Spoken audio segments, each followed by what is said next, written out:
Everyone, welcome to this quick presentation of what does a PO do in a sprint. Having played the role of a product owner in many products recently, up till even last year, I wanted to share like 15 things I would typically do in a sprint, and sort of giving you a view of hopefully what should a PO be doing. And so, yeah, let's walk through that. So. Um, so sort of we're going to look at before, the journey of before, beginning and end, and what do they do in that journey, and how does it look like, right? So here is the product owner, right? And super excited about the sprint. And before the sprint, maybe a couple of days before the sprint, they practice the sprint goal. I would practice the sprint goal, get ready to meet my team. Tomorrow, I'm super excited about this. So, what am I going to say for my sprint goal for the team? So that's a big part of what I would be looking at before starting, the sprint. And along with that, I would also be often looking at like what are the backlog items. These have already been seen by the team, so they're not new things, but if maybe things have changed since the sprint just ended. So looking at like is that list still correct, and also practicing a little bit on the mirror so that I know I am excited to be in front of the team. And this is like in a video, so I'm preparing myself to present myself well. So that is a little bit of what is done before the sprint starts. So now, in the beginning of the sprint, typically, what does a PO do then, right? So when and the beginning of the sprint, assuming a sprint is 10 days, the PO's role in this case is sort of communicating. So the first day of the sprint typically was sprint planning, where you go meet your team. They're super excited to be there, excited to start hopefully the work of the sprint. But it is really the goal that sets apart whatever the team has to do, right? So now, since your practice is well enough, I would be able to say this. This is sort of what the goal of the sprint is. Let's go get this done. And then the team would listen and to that, and then go pull items from the backlog, which is already prioritized. They have already seen this, but they may choose to challenge me and say, hey, by the way, if that's the goal, maybe we want to pull this item instead of the other one. So that's often something that the teams do in order to meet the sprint goal, right? And then basically the role of the PO is to be in the rest of the couple of hours in the meeting, just listening. People will have questions, so we may often go in a separate Teams call or just chat with everybody.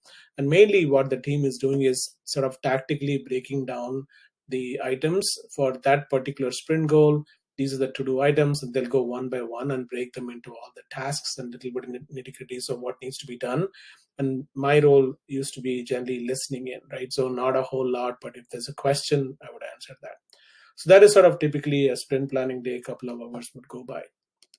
Then comes along kind of the during the sprint, what do you do, right? So every day, this is kind of a daily kind of a thing. Practice that is recommended is going to the daily stand-up. So around 9:30 Pacific time, I would go into the team stand-up and listen in to them giving updates to each other. And I often stay till the end when the Scrum Master would ask, like, hey, is there any question for the product owner? And then along with me, sometimes another product owner used to be there as well, who was like a SME, subject matter expert. And sometimes I would be there, sometimes they would be there, and we would explain, is there a question? Then we can pick up those questions at the end of the stand-up. So it's a good thing to be in the stand-up listening in. So that's 15 minutes a day, every day, during the sprint. Another great practice that product owners do, and I would practice that also every day, is sort of this idea of a daily check-in, right? Showing up somewhere in the day at a predictable cadence, working with your team and saying, is there anything I need to test today? Is there anything I should be accepting? Show me what I can help you with. And teams really appreciate that when I would show up and be there with the team so that they can show anything that they've built that day. May not be perfect. It's still probably like kind of working, but in immediate feedback. So you're accepting as you go along, right? So that's during the sprint. And Now, early in the sprint, this is maybe a couple of days into the sprint. Now I'm thinking about, okay, I'm starting to think about what's coming up next sprint, and I'm starting to think about, hey, I need to go meet my other product owners. So typically, somewhere on the fourth or fifth day, it's a bigger program, so there used to be multiple product owners in the program. So I would go and meet all of those product owners, and we'll talk about what is called as backlog synchronization. So all the teams, we would have some dependency on the other team, and we are looking at how to synchronize the backlog. That would be like almost like 2 hour event. It takes time to look through all the backlog and make sure we are syncing up the backlog in a good way. And from there, sometimes I would go along with other people to meet customers or stakeholders.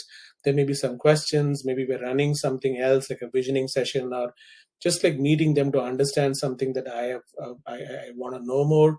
So these are like set up multiple, not just one meeting with all of them, but maybe multiple sessions throughout the sprint, so that I can keep on understanding all the feature requests that are coming in and getting clarity on all of that stuff. And then somewhere like tomorrow, let's say mid sprint, Wednesday or Monday, like couple of days before mid sprint, I do start thinking about like, hey, I have to go for a backlog refinement. I need to make sure that I am prepared for the stories coming up. So spending some time in the backlog tool, getting yourself ready, so that when the time comes, you can actually be ready for the backlog refinement session. So that's kind of the prep for story time. Sometimes it takes around 2 to 3 hours to get this lined up, thought through, and kind of well prepared, so you show up well for that session, right? So now let's look at what happens mid sprint, right? So mid sprint is often, let's most of the teams, like even in this particular team, in this particular project, would do Wednesdays to Wednesdays, so 10-day sprint. So I'm talking about mid sprint, so the midweek, the middle Wednesday of that week, I would facilitate a backlog refinement session with my team. And it sounds like a story time, right? So where you're telling the team what's coming up next sprint. It's like showing the trailer for the movie coming up next sprint. And the team would often question back and say, well, I don't get that, or can you get a little bit more clarity on that? And that gives me some time to go prep for those kind of requirements. So I would go meet other customers and things like that based on what the team is saying. So this is generally not more than an hour, but you just go in and show a couple of things coming up, and then sometimes the whole team used to be there, sometimes just some members of the team used to be there, and that was okay as long as I got to meet them and get some input from them, right? So that is important for me to prep for this, because a lot of the future work will be based on their feedback coming in, right? So now late sprint, this is like maybe the week after that Wednesday, as we are starting to wind down that sprint.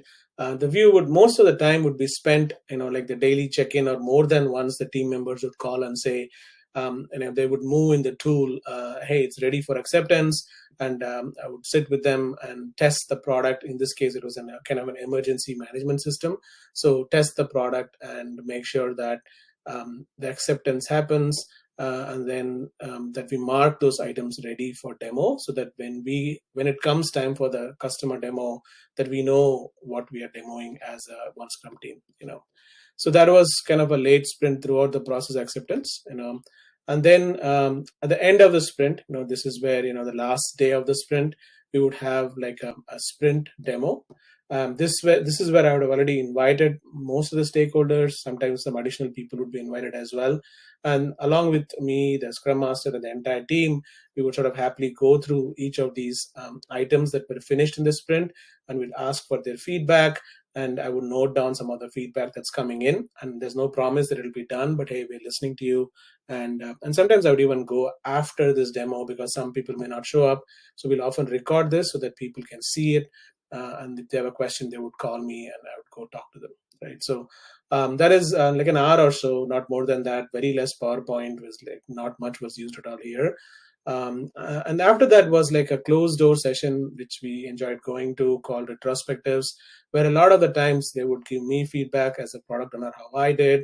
I would give the team feedback, the Scrum Master would give feedback. So it was kind of a improvement cycle. So we'll decide for an hour or two, what should we improve ourselves for the next sprint. And that happened every sprint at the end of the sprint. And then the rest of the day, I would sort of, before I finish, I would kind of wrap up my end of sprint reporting, and those things are then sent out to the customers who did not come, and maybe other stakeholders who are generally interested in the report coming along, right? So that will be kind of end of sprint last activity. And along the way, one thing we don't forget to do is we sort of take time to celebrate. So maybe that day or the next day itself, first thing in the morning, we do a little celebration of the work we just achieved, which could mean small things like sending each other kudos or just buying something for each other, or any kind of celebration that we will be able to do. And that is sort of how our sprints would end. So that is typically how 15 things a product owner does in a sprint looks like. And it's pretty active, it's a lot of things that you do, and it's not one thing is important than another. And apart from this, there's other events and meetings you go to, but generally you're pretty busy throughout the sprint kind of wave, and you end on the last day with a celebration. Okay, hopefully it was useful. Thank you all.